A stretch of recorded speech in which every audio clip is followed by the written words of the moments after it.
Welcome to the GuthrieAmerica podcast. We sit down with amazing people who do life in our community and who are from here because I believe every story should be told.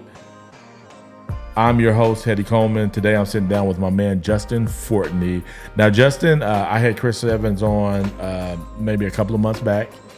He and I mourned not having you there because I think the times that I've had Chris on, you've been on, like it's been the three of us. I think you're right. We, the three of us, make a good team. Yes, we do. We do. We do. We need to regroup and make that happen. But ladies and gentlemen, before we jump into this conversation with Justin, will you please go ahead and subscribe to the podcast and leave a review? It would mean the world to me. Also, I want to give a big shout out and much love to those who make this episode happen. First off, Kevin Kraft down there at State Farm. Thank you to him and his team for supporting my mission to have every story told of the fabulous people who do life here and who are from here. And then also North Church Guthrie, which we are in that building right now. And North Church Guthrie, I love using the hashtag love your neighbor. We want to be a place about loving your neighbor. And so I'm so thankful that they support me in my mission to have every story told. Ladies and gentlemen, I've already kind of began our conversation with Justin. Justin, you're one of my favorite people in GuthrieAmerica to have conversations with. That's probably the reason you've probably been on more than just about anybody else. Aww. And in this thing, I'm trying to have, the mission is to have every story told. So normally I just have people on one time, but you're a little special in this situation. And so thank you for jumping on. I'm happy to be here. And thanking sponsors is a big deal, and part of that, I can say that we are brand new customers we're Kevin Kraft customers as of just nice a week or two ago. You and your family are okay. Yeah. Nice. Yeah, Kevin. I've been with Kevin for a while now, but originally it started off as just life insurance. He communicated to me. I mean, I think I had life insurance, but he put it in such a way. I was like, oh my goodness. And he said, life insurance is love insurance. And so I was like, oh my goodness. He's good at his job. Yeah, he's good at his job. You're like, take all my money. Yeah, take all of it because I want to love my family well. But now I got my car insurance. He has our mortgage and just all of that. So yeah, that's cool. High fives to good sponsors and good local companies. That's right. That is right. So you just recently had your son graduated. Tell us about it. What is that like for you as a father? Man, I don't even know where to start with that. So it's interesting to think about like a kid who's grown up in one place his whole life, which is not the experience that I had growing up. We moved around a lot when I was a kid, so I don't know what it's like to be born in Guthrie, live in Guthrie your entire childhood. But that's been his experience. And it's been so cool to watch him, have roots in a place, and people know him, and he knows people, and so I don't know. It's a really cool thing, I think, for him to be able to say, like, no matter whether he lives in Guthrie, as an adult or moves off somewhere else, he's always going to be able to say that he's from a place, and I think that's really cool. Yeah. Yeah. And oftentimes you see them transition through friends, but at the same time have some of the same core friends all of their lives, right? Oh, yeah. And even when they stop hanging out with some of those kids, they're still kids. You see them out together. They're still going to school together. So in a way, they're still friends. They just may not hang out with one, which that's some of the cool stuff. Like I go in Walmart and I'm like, man, I've known these kids all their lives, and I know that they've been with my son or my daughter, Yeah, it was fun to take pictures, especially this year, getting some pictures with like my son and some of the kids that were like he went to like pre-K with. Yeah. Which would have been there's like a handful of kids who were St. Mary's kids back when St. Mary's Catholic School was a thing. So they started pre-K together there, and then at some point my son bounced into being homeschooling for a couple of years.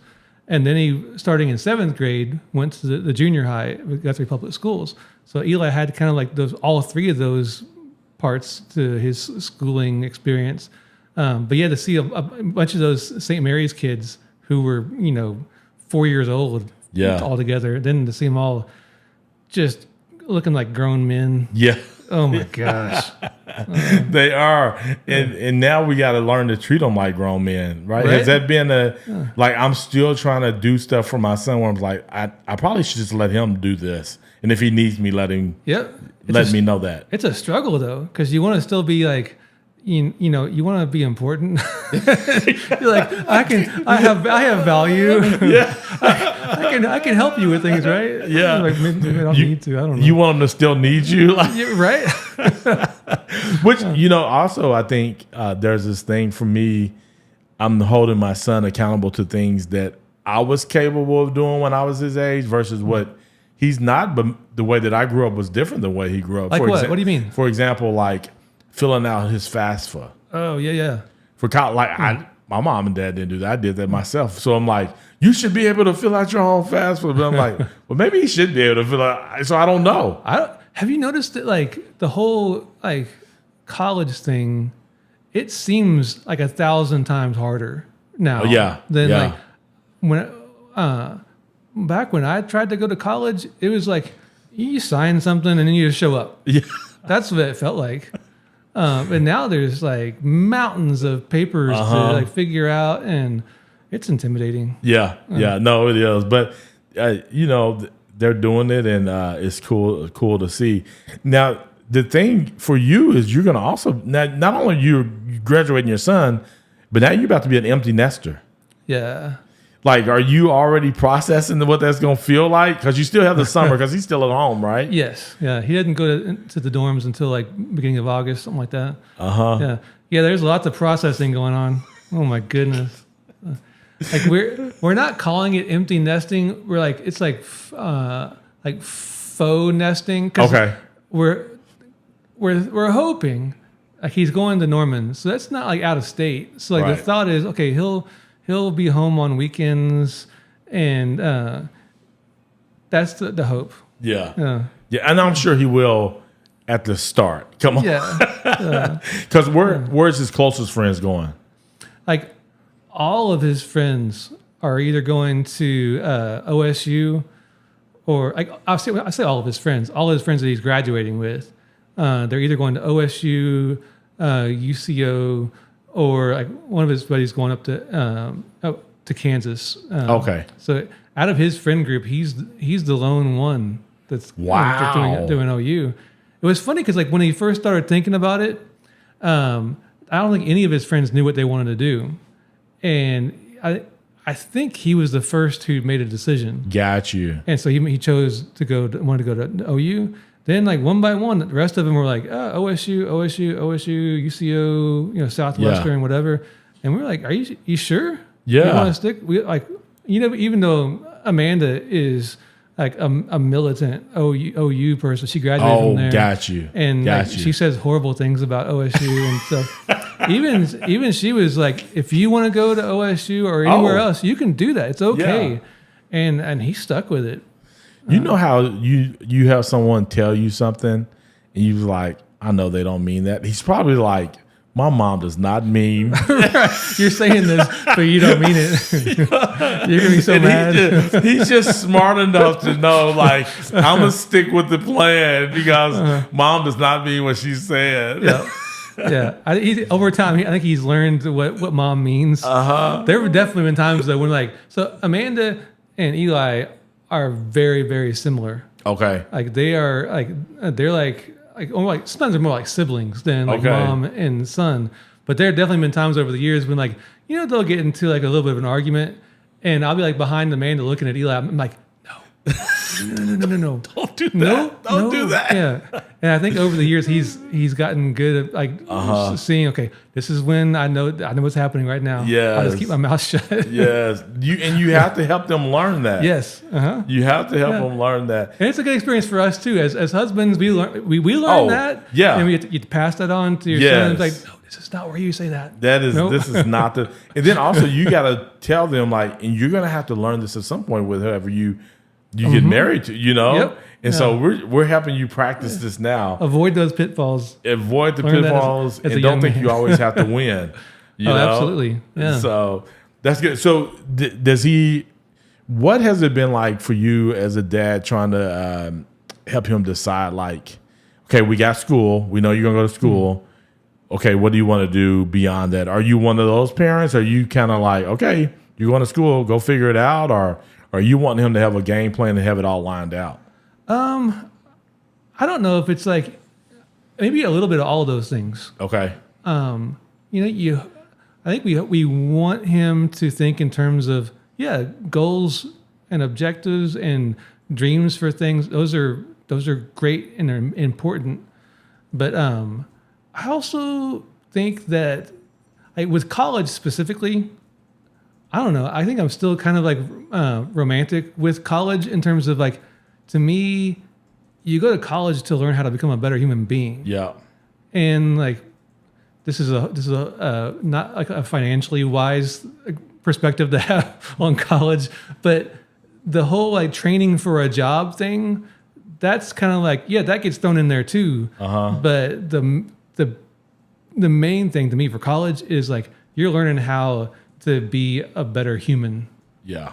And that's important. Like, you're learning different perspectives. You're going and you're meeting people from other parts of the world who haven't grown up in Guthrie. Yeah. Who may think differently and have different backgrounds, and that makes you a better person. Yeah. And that's the best thing about college. Yeah. So, I want him to have, have long-term like visions for like, career and that kind of stuff.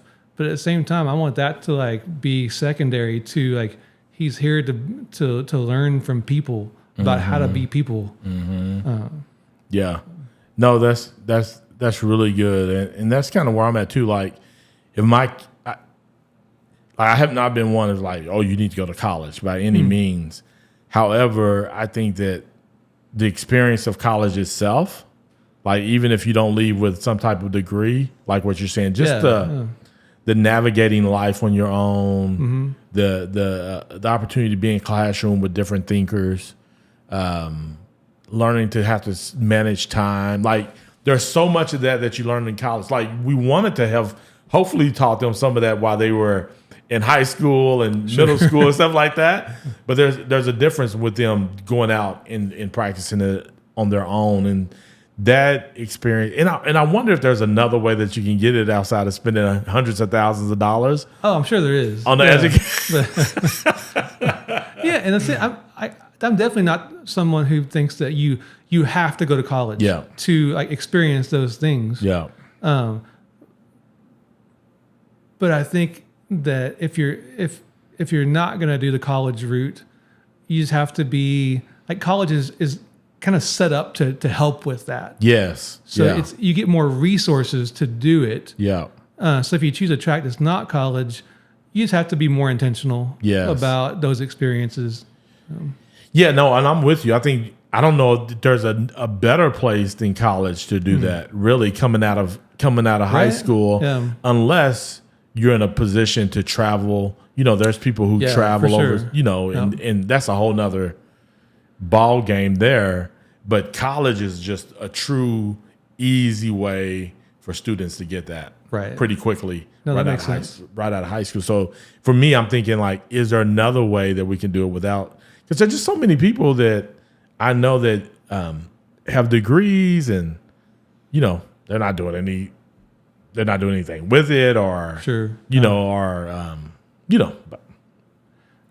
I think absent the college track, I think the traveling part of it, I think that would have to be like kind of like baked into your experience. Like, if you're not going to do the normal college route, man, just start the car and go. Bounce around. Don't accumulate any debt, and just couch surf and be able to figure out. And now with online opportunities to make money, there's so many different ways. It's not saying that this is easy, but there's so many different ways that you can generate income and be able to do those kind of things. And so many people are now working from home. There's a lot more of those opportunities to be able to do that kind of stuff. And I've taken a couple of trips this year, and my wife went with me because she works from home, so she's not missing work. And still being able to jam out, and some of it was a road trip, so she's working from the car, and so I think those kind of things are really cool to be able to see. So now we talked about your wife Amanda some already. She is one of the things I was thinking about getting ready for this was she's a musician, and we probably have talked about this before, but still something I'm interested in. Like, because she is a full-time musician, right? Or has been in different seasons. She has been in the past. Yeah. So when in the music world, like COVID really just like shut that down completely. Like once like things started like going haywire with COVID, they're like musicians just weren't playing. So prior to that, she had been like playing music and teaching music. You added all those hours up together, it was a full-time job. So when COVID hit, she started had to find some different things to. She worked for the distillery here in town for a while, did a few other things, and then I lose track of time. I keep saying like, just like a few months ago. We've hit that point in life where like a few months is like years. So it's like 5 years ago. Either a few months ago or a few years ago. I don't even know anymore. Yeah. She actually went to work for Francis Tuttle, the career tech. I knew that. That's right. In Oklahoma City. So she's her title is a program developer, which means the classes that they offer for adults and students. Her job is to come up with new classes to kind of like fill in the gaps of like educational opportunities.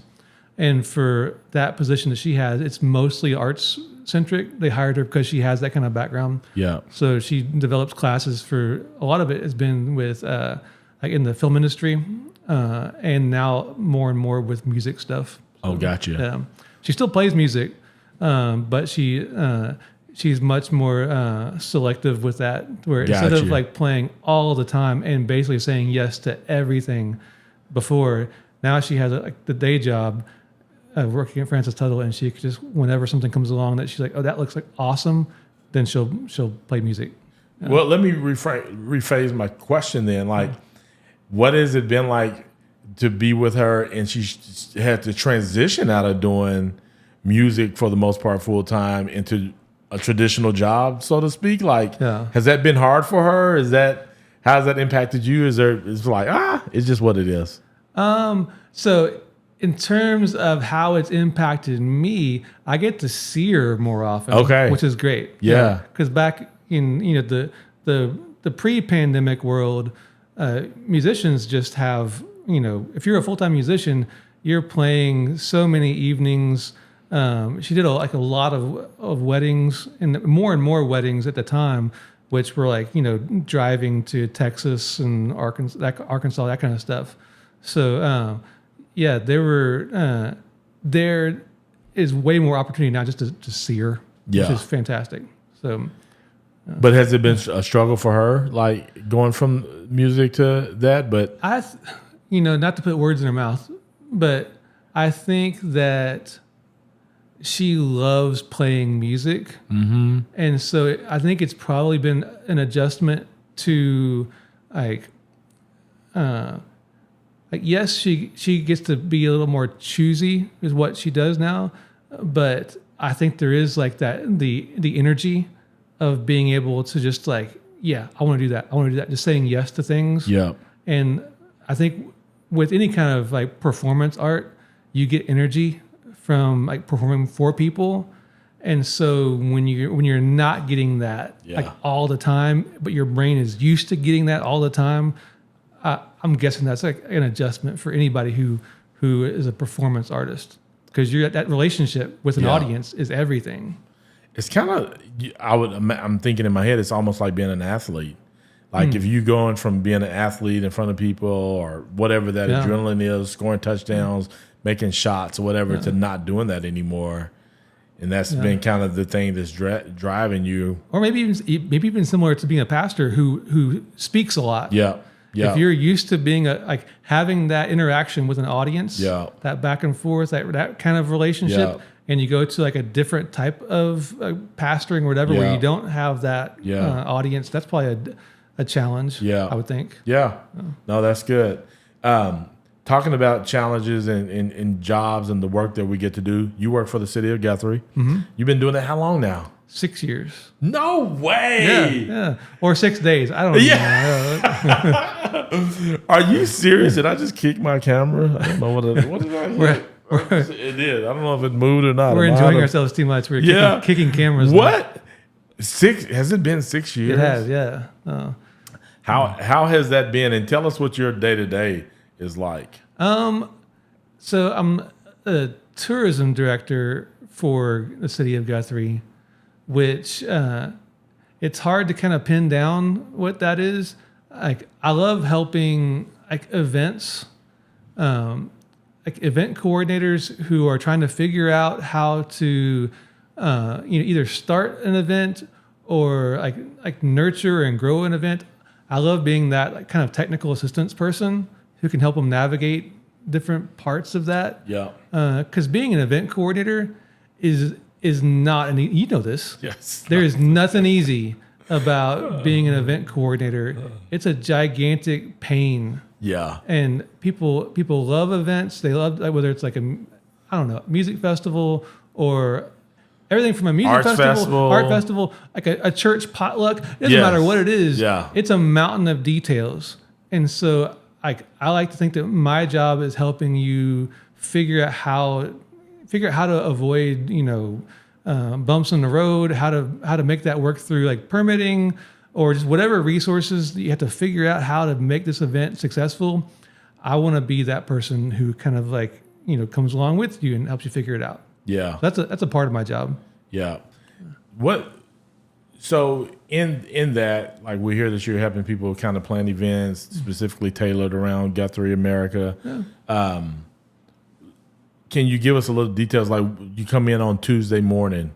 Like, what is your day? Is it changed from day to day, or is it a lot of the same thing? Are you time blocking and know what you're doing? Or there's no single day that's the same. Yeah. With this job, it really is. Every day is something different. I can come in some days and it might be I might spend some time like responding to depending on with a city. There's always a different like issue or activity going on. Maybe it's responding to social media questions, or we've had some posts on our social accounts that have gotten like a lot of feedback from the public. So it might be a few hours where you're just trying to like find more information to respond to people. That might be something. There might be like days when there's a lot of details with like event permitting.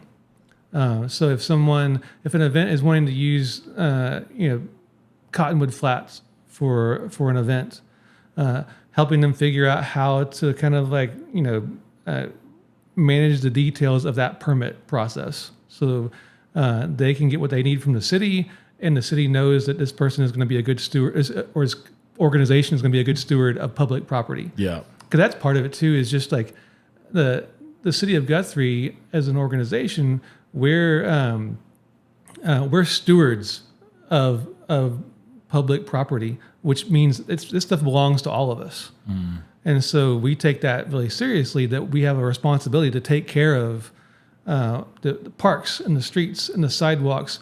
And so an art festival that wants to like close down downtown to have this art festival, like we want to make sure that we as a city and the event coordinators are being good stewards of this area that belongs to everyone. Yeah. I never thought about it belonging to all of us and just being good stewards of it. And you get to kind of just manage what belongs to all of us. Yeah. Which is a really cool way. And that's a challenging job because everybody can have different thoughts and things like that. And so kudos to you for being able to manage that and really do that job, because it's such a needed thing. I want to go back to something. We talked about this transition of music for your wife, Amanda, her transitioning out of doing music, not as much as she once did. But you also at one time did a lot of music. And I'm thinking in my head, I don't know if the last time I even seen you with a guitar. It's been a while. Yeah, like how's that been for you? Because you kind of just slowly, gradually no music at all kind of thing. So like fundamentally, I'm a pretty introverted person. I'm not like a real outgoing, like high energy, like human being. Yeah. But I think I'm a pretty like creative, artistic person, and part of that expression has been as a songwriter over the years.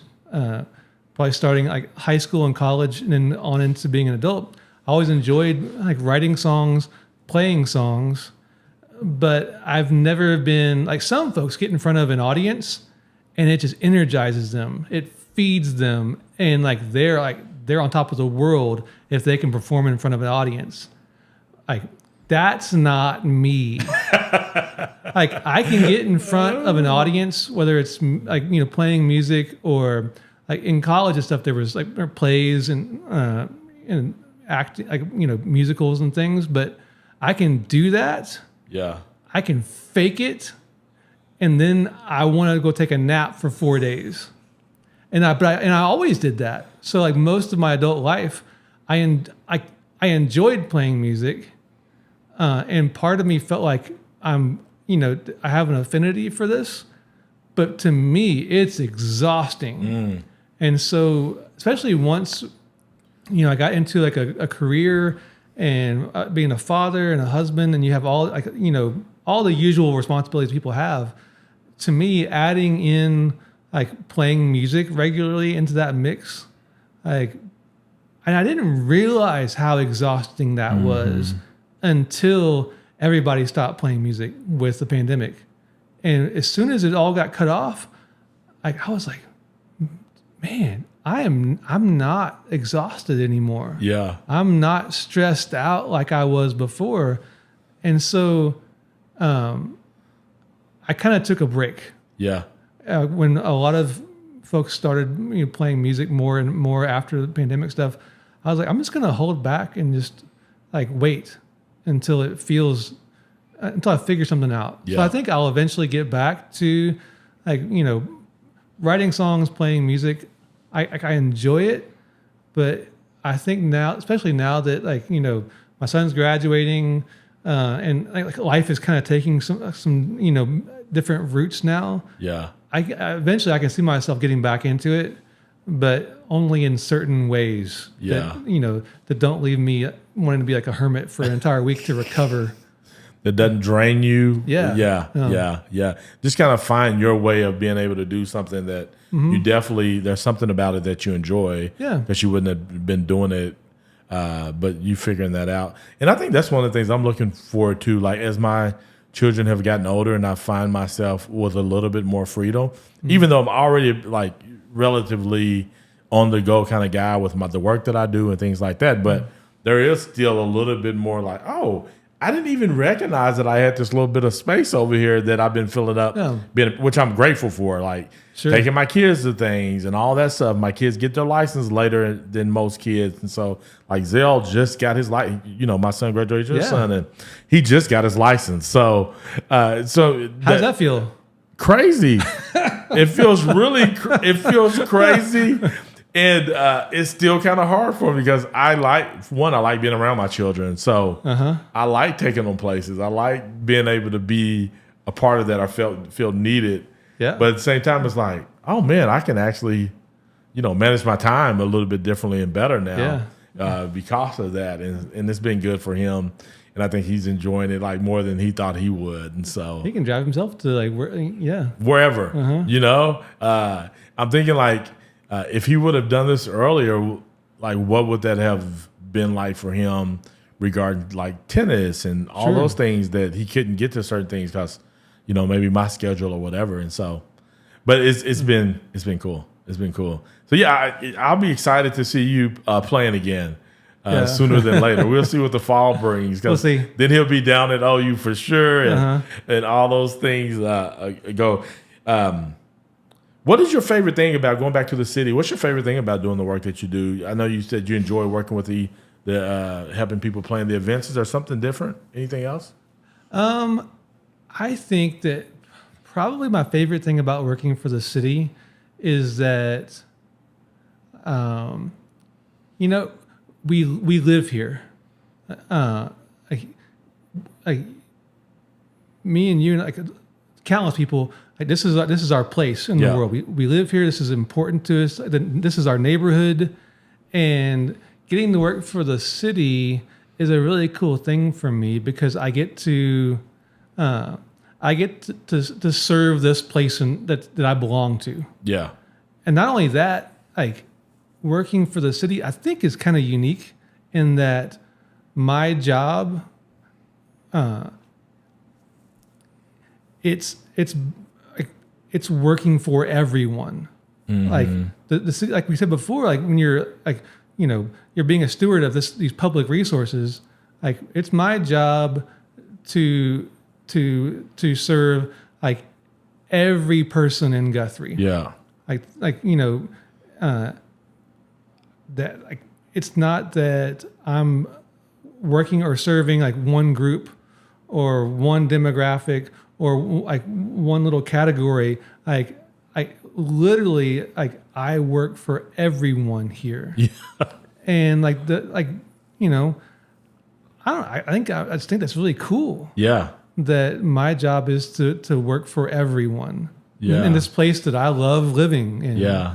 And we lived here for a long time. I think we've been living in Guthrie for 20 years, 21 years, wow. something like that. Yeah. Maybe 20. I'll lose track. But the last 6 years have been really cool in that it's like I get to be involved directly in this place that I live in. And that's really cool. I don't know. I couldn't imagine myself. I've been really lucky to work here. Yeah. I couldn't imagine like having to commute to Oklahoma City or wherever else, which would still be cool, but I'm not connected to that place. Mm-hmm. And so it'd be totally different to work someplace that you weren't like super connected to. Yeah. Yeah. And yeah, like I think what you're saying here, you're saying a little bit is just the honor to kind of serve your community that you get to do life in, and that you live and raise your kid and, and do date nights, at places like Gage's and yeah. Do you, talking about modes of transportation, you ride a bike a lot of times to work and around town and all that.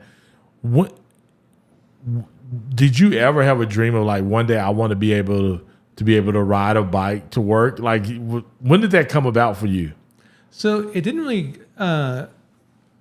dawn on me until we moved to Guthrie, and then not long after we moved here, I got a job with the county health department, which is here in Guthrie, and so I went from like driving back and forth to Oklahoma City for a job to living, within like an easy bikeable distance from home to work. And it wasn't until I think I stopped in the bike shop one day, Kent's shop here in town, Guthrie Bicycles, and just chatting with him. And like, it kind of just dawned on me, like I live close enough to my job. I could just buy a bicycle, and I wouldn't have the expense of another car payment. I wouldn't be like having to. I'm cheap. Really is the whole. Is what it all boils down to. So I'm like, man, I wouldn't have to pay gas, and like I'm not good at going to the gym all the time.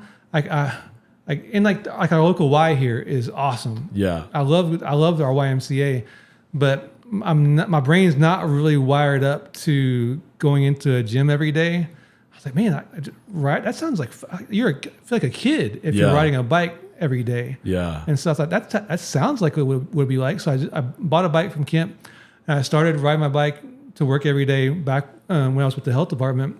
And it really just became, first of all, it became a habit, and I enjoyed it. I feel like I was healthier.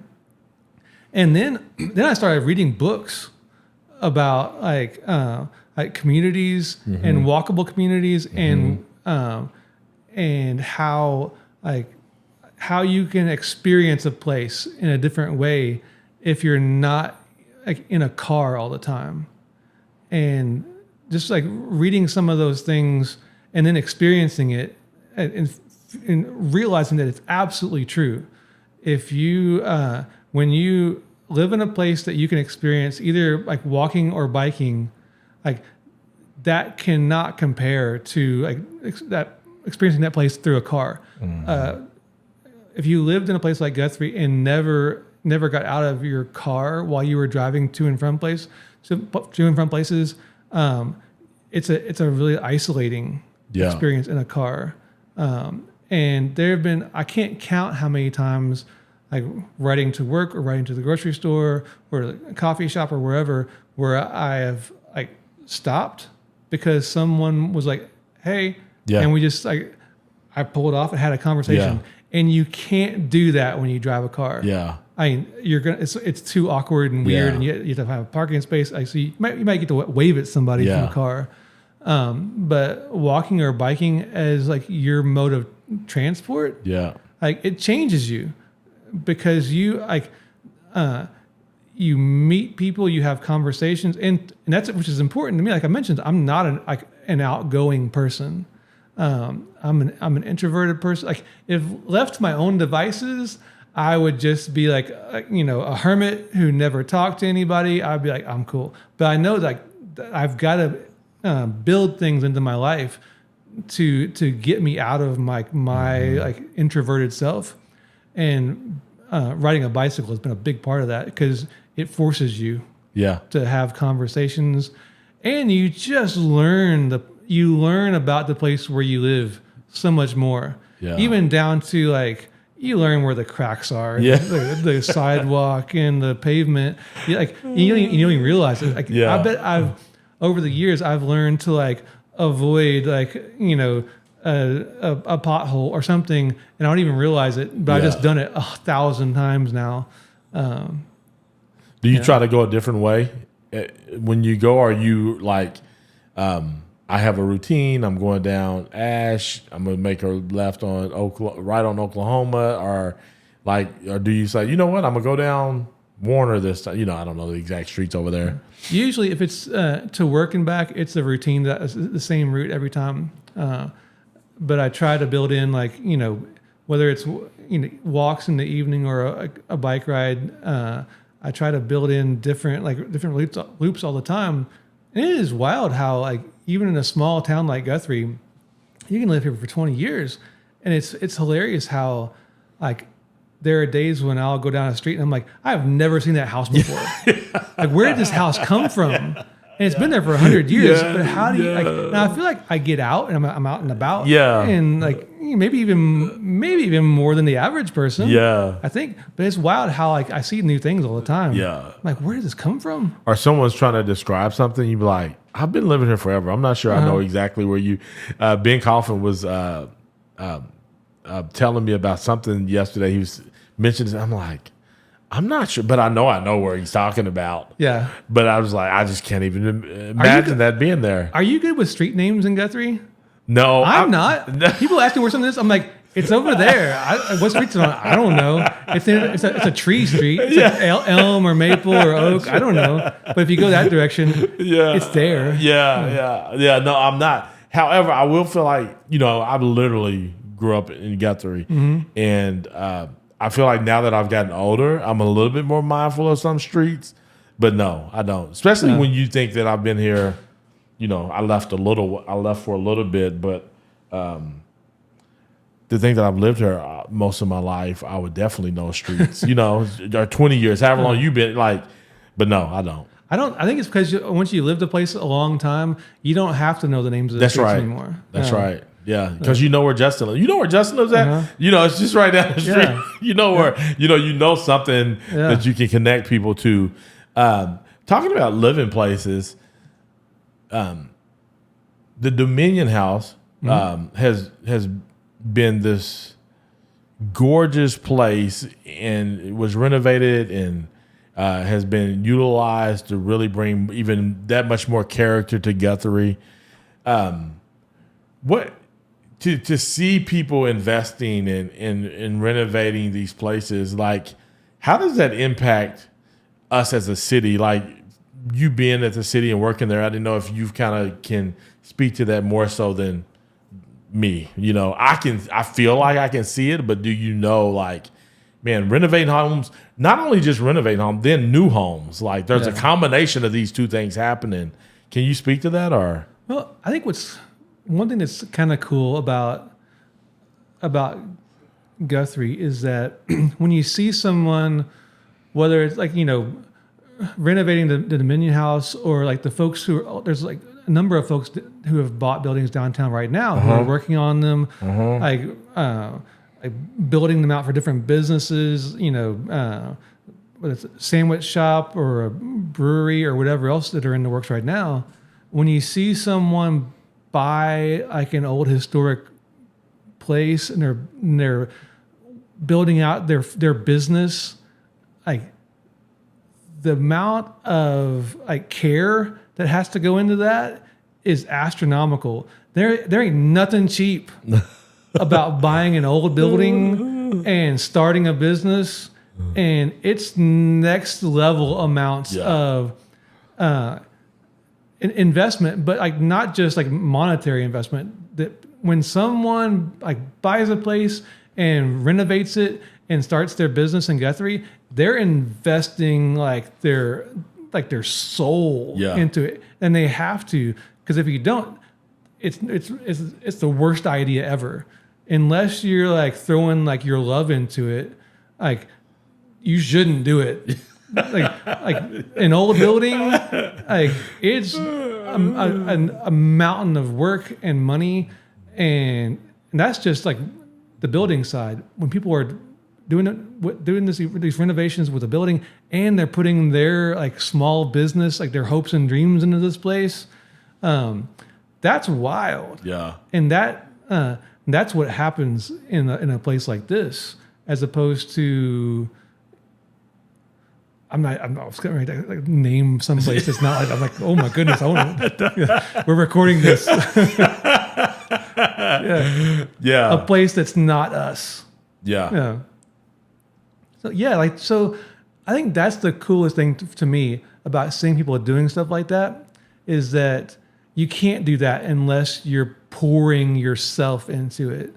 Yeah. It's so much more than just having like some money that you want to invest in something. Yeah. Oh. It has to be almost like your own mission. Yeah, absolutely. Like, and because there can be a lot of disappointment around it if it's something that isn't that. It feels like like when I hear people come and they're like, "Hey, I just want to help make this place better," but at the same time, you want to make a profit or you want to whatever when you're doing it for a business or whatever the case may be. But yeah, it's just been really cool to see this mix of renovating these old historic homes and new homes kind of coming together due to the city growing or whatever we want to say. Because everybody still says 10,000 people. I'm like, surely this place has grown past 10,000 people. It has.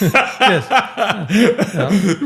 With new homes being built, and I'm seeing new people everywhere and not seeing as many people leave, it's kind of like, we're past 10,000. Yeah. Come on. That's when I know I've lived here like a long time, when like I do that thing where, maybe I'm walking at the park or downtown, whatever, and I see somebody I don't know. I'm like, I don't know that person. Oh yeah. How do I not know that person? Like, shouldn't I know this person by now?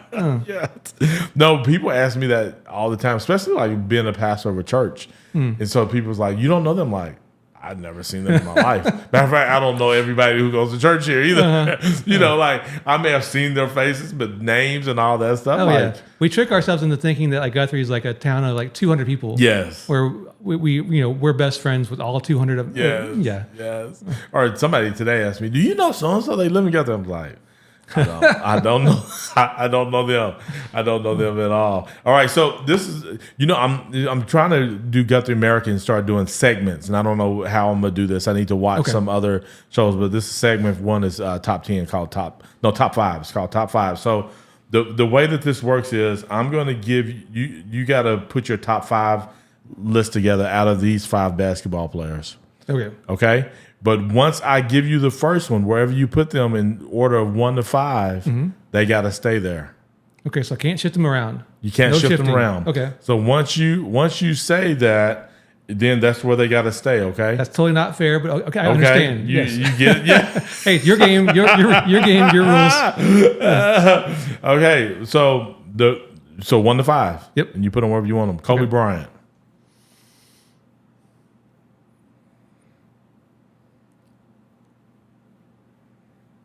I'm gonna go with 3. 3. Okay. Yep. Oh wait, I'm gonna do it this way. Okay. Oh. All right. Hakeem Olajuwon. So are you giving me? You're giving me 5. I'm giving you 5. So you're not giving me more than 5. I'm not giving you more than 5. Hakeem, I would put it at 5. I think people sleep on Hakeem, but this is not mine. This is not mine. I get it. No, you don't know who else I'm gonna say. All the respect in the world to the Dream Shake. So, yes. Tim Duncan. Oh, I didn't expect you to throw Tim. Okay. I'm already running out of spaces. If you're throwing Tim into the top 5, oh, okay, 4. Yeah.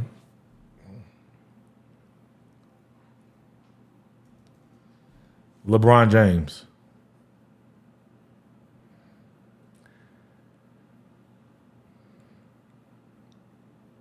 I'm gonna go number 1 with LeBron.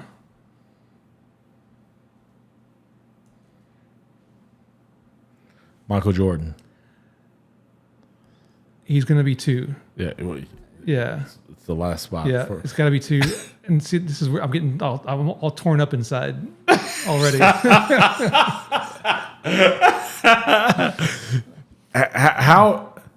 How do you determine who you think is the greatest?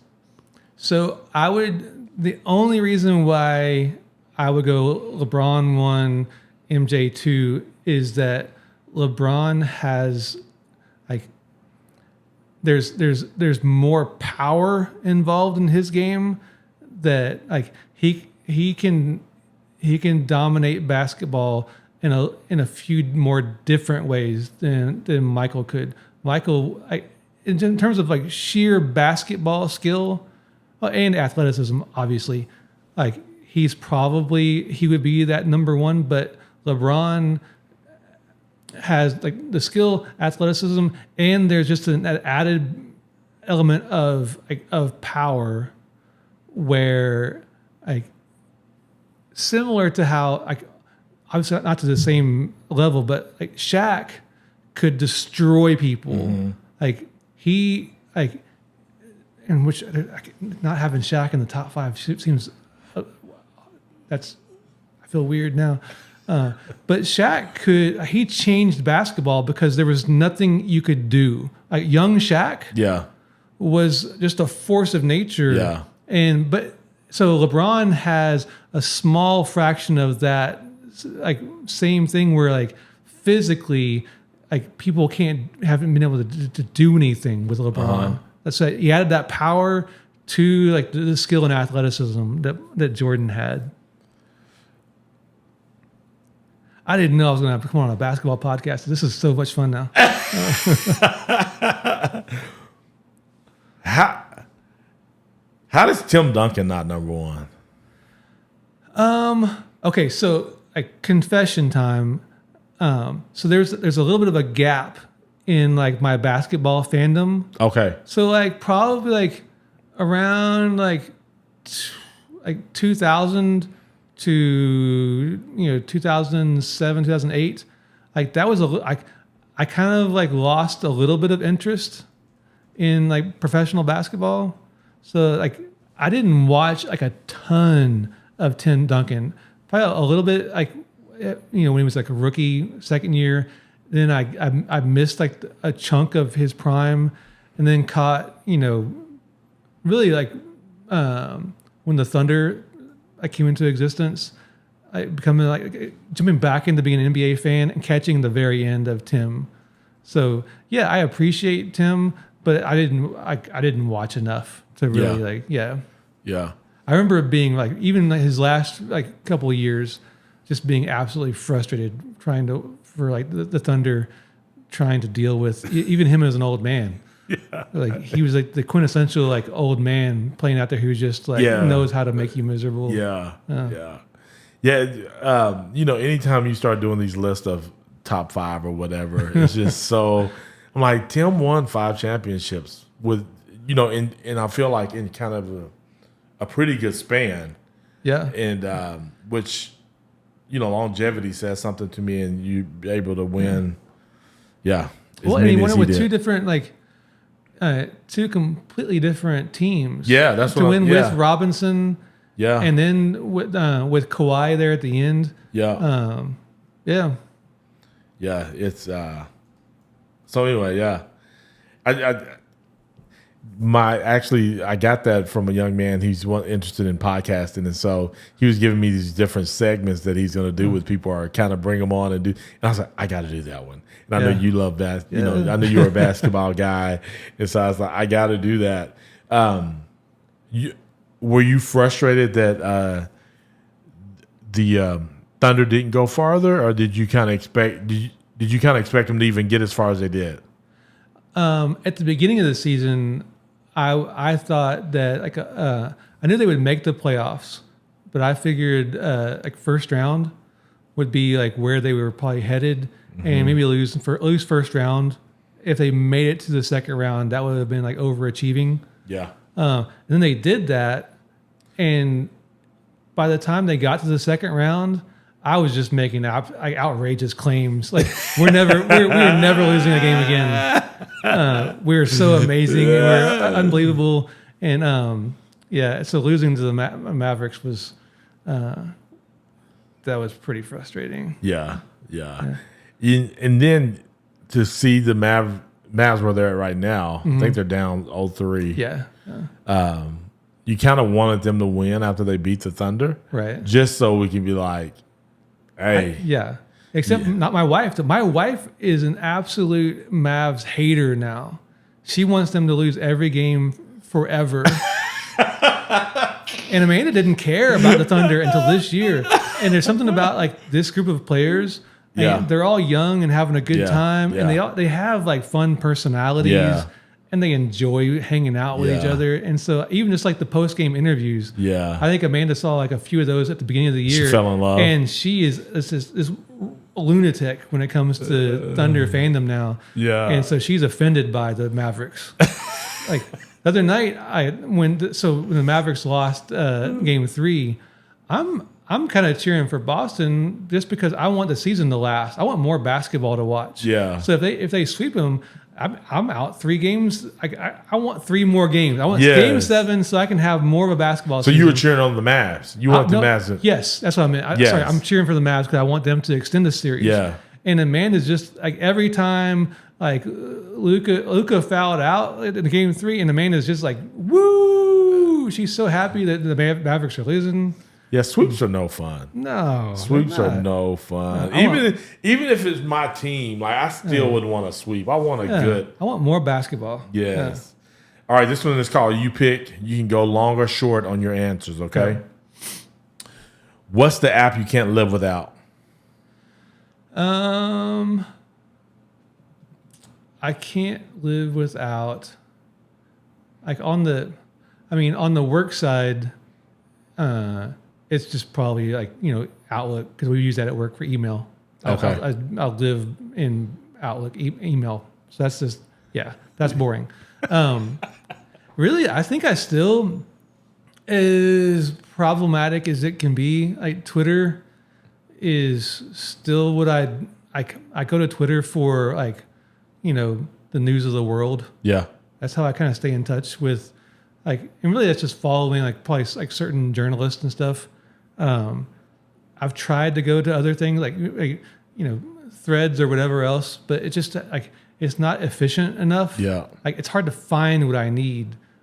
So when it comes to like either like news or sports, it's still Twitter for me. And you know how to navigate X already. Like you've been with it for a long time. Yeah. Apple or Android? Apple. Is that because you really care, or is it just because that is what it is? It's because I don't have to learn anything else. Like at one point in time, like 100 years ago, when when somebody talked me into getting, a smartphone, I was like, I'll have that one. And I pointed it at an iPhone and I kind of figured it out. And now I don't have to figure out anything else ever again. I know how it works. My mom has an Android phone. And so there are times when she'll be like, maybe having trouble with it. And she hands it to me. I'm like, I don't know. I can't help you, Mom. I don't know how do you Send even, it to me. Tell her to how call do you even me. get to a different screen? I don't know.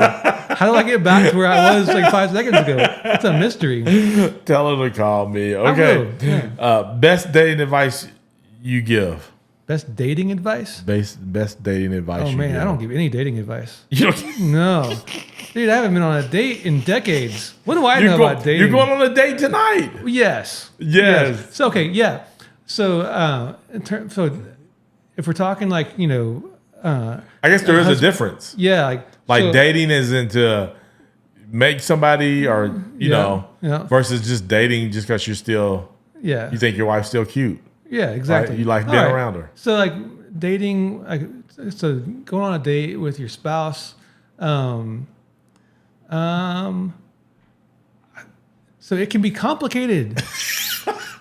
He's stumbling. Now, remember, you get to pick. You don't have to go into it. Just learning, like, especially like if you've been married for a while, just learning like how someone communicates. If they say they don't want to go somewhere, or they want to do something, like whatever, like learning how to like read those cues. Like if you make a suggestion, like, hey, what if we go to eat here? And you learn that if someone says, a certain way, even if they say, yeah, let's go there a certain way, they don't mean that. Yeah, that's right. Yeah. So that goes for me too. Like, I could be like, yeah, sure. I don't care, but I care. Yeah. You don't want to go to McDonald's. Yeah. Yeah. Coffee or tea? Coffee, for sure. There have been times when I've tried to be more of a tea person. Yeah. But it just hasn't clicked for me. Right. Yeah, no, I'm with you. Early bird or night owl? I'm an early bird. Like I'm more of a, especially like the more like the older I get, the more like I'm lucky if I can sleep past like 6, and then it gets to like 8 or 9 o'clock, and I'm just like nodding off, and yeah. Sound like an old man over there. Right? Yeah. Are you in a chair? Are you like? Do you have a lounge chair? Yeah, I've got the old man chair. Yeah, it was my dad's too. It was your dad's. So it's like it's been handed down to me. Oh my goodness! Someday I'll hand it down to my son. You too can fall asleep in this chair someday. That is good. That's good. And Amanda's bad at like I'll fall asleep and I'll be like just like. And Amanda takes pictures of me, and she's like sending them to like she'll send them to me and Eli and her, like my mom, whatever. Like look, he's drilling all over himself. That's so mean. So mean, Amanda. So mean. Salty or sweet? Salty or sweet snacks? What would be oh, that's tough. I'm gonna go both. I like combining. Oh, yeah, yeah. So even like when I was a kid, I loved having like peanuts and M&Ms. Yeah, or like some chips and like a Hershey bar or something. Combining that. Oh yeah. That's good. Beach or mountain? Oh, definitely mountain. Yeah, I get too sunburned at the beach. What's one superpower you wish you had? Superpower. I think speed. Just sheer speed. Like Well, I love the idea of like have you ever watched any of like the Flash like TV show or movie? I love how they like the Flash, him like utilizing his superpower for speed means that he experiences things in almost slow motion. Yeah. Like when they shoot things either in the TV show or the movie where he's like saving people, to him like he's experiencing everything in slow motion to where like he can like reach up and like push a bullet out of the trajectory of it was. That's super cool. That is kind of cool. I like that. Yeah, that's really cool. Dogs or cats? Dog. Yeah. I don't do litter boxes. I'm anti litter box.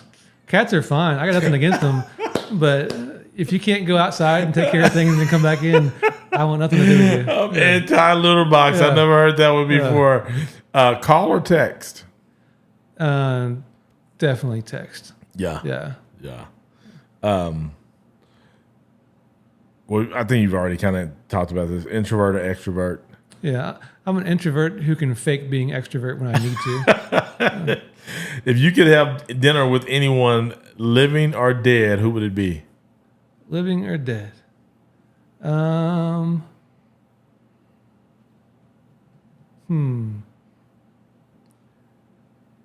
see. I'm drawing a blank. Let me think of okay, I'm going to narrow it down to like a dead person. Okay. Just so I can try to think of somebody.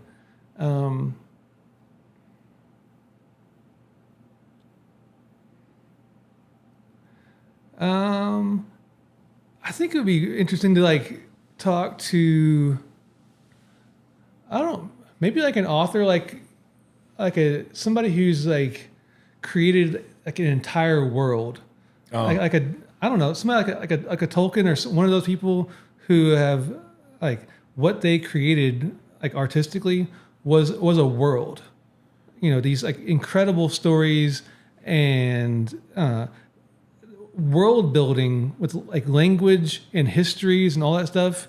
Like how does the brain do that? Yeah. Like, how do you even like jump into like, was that something that somebody wanted to do and then like went step by step with a plan to develop like this entire like series of novels, not just novels, but like, yeah, again, like an entire world separate from us? Or is it something that you kind of just have to like jump into and you just figure it out over the course of a lifetime? Is that like Harry Potter? Yeah, I think something like that. Yeah, because our Legends of the what is it called? Oh my goodness, it's like Harry Potter, but this was a movie, I guess. No, I think those were books first. Oh my goodness, my uncle loved those movies. Not Legend of the Fall, or I can't remember.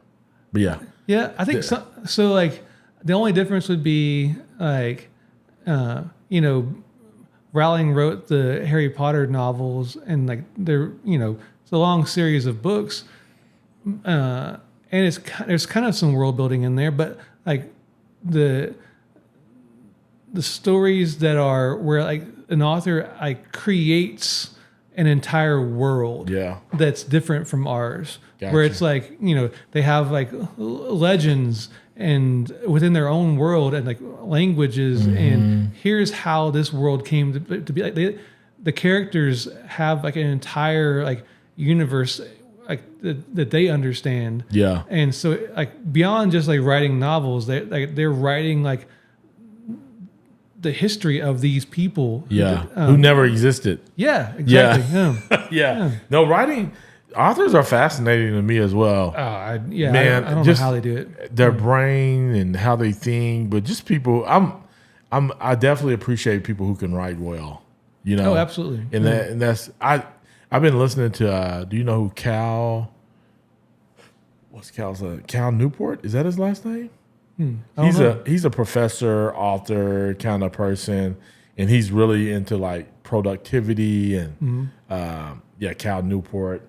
I saw him on I can't think of the guy's name, but he's another podcast. But professors are fascinating to me too. He's a professor. I just love listening to him and just all of the things that they've like. Even the Jordan Peterson guy, like just listening to him. I don't know if I don't even know, but I just listen to him because it's like. How does he have so much information in his brain and the thought process and all those things? So let's see what else. Let's do a couple of more. What's something you're most grateful for? I'm grateful that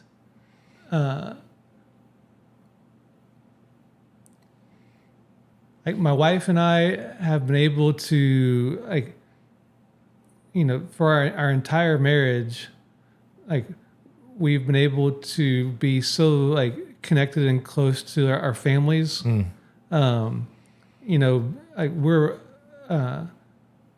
Americans are really like a mobile society, and so the fact that like we've been able to be here, and like and my folks have lived in Guthrie, just a couple blocks from us. Amanda's folks just live down in Oklahoma City. The fact that we've gotten to our marriage, and then like raising our son with those connections so close to us has meant a lot. So even things like when my son was little, and he got out of school at St. Mary's, and a lot of days he would just, as like a second grader, he'd just walk over to his grandparents' house. Yeah. And my dad would it was like my dad's favorite thing in the world, like to have like a snack ready. Yeah. That kind of stuff. So yeah, having that kind of connectedness is, that's been pretty cool. I'm grateful for that. That's really good. Last question. What does it mean when you hear choose Guthrie? What does it mean when someone says choose Guthrie? I think it means like we're here for each other. Yeah. Like we have each other's backs. We're on the same team, and I don't think it's necessarily like an exclusive. There's there's not an exclusion there of like, I'm anti, another place. But I think it just means that like there's a connectedness to, I know that whether it's choosing to like spend my money a certain way, like a local coffee shop, or an insurance company or whatever, like I know those people, and I know that, especially now that I've had like a son who's grown up through like the school system here and everything, I know that those people like are going to turn right around and they're going to support like the cross country team, or the school choir, or it like there's so much that circle of support. It just goes back and forth, as opposed to, I guess the opposite of that is like, supporting something, or whether it's a company or whatever, it just like disappears. Yeah. It goes out, like, nothing against like giant corporations, but like, that money leaves. Yeah. Whereas like, I don't know, spending, like, not that it's all about just spending money, but like when you do like, shop locally, that money just circulates back and forth, and like it builds resources for each as neighbors. Yeah. And also choose Guthrie, I think, is also just like outside of like like commerce. It's just about choosing Guthrie is like when somebody needs help with something, they have these connections with amongst like friends and neighbors, where like you're not like isolated and alone when something like when life gets weird. Yeah, that's good. Yeah, I think that's great. That is really great. Justin, thanks for joining me today. Dude, I had a lot of fun watching you like kick your cameras and stuff. Oh my goodness, you're getting excited. I've kicked them a couple of times. I got to figure out how to do that. I'm adjusting cameras in mid-episode, so if you're wondering why the cameras are moving, I saw a way I was like, you know what? I'm gonna try it this way. And so, but anyway, thank you again for joining me for another episode of the GuthrieAmerica podcast. Thanks for having me, Justin. Hey, we are on a mission to have every story told of the people who are doing life in GuthrieAmerica and who are from here. The question that I love to end with is, hold on a second, let me get to the stop button so I can stop it right on time, is will yours be next? Go in.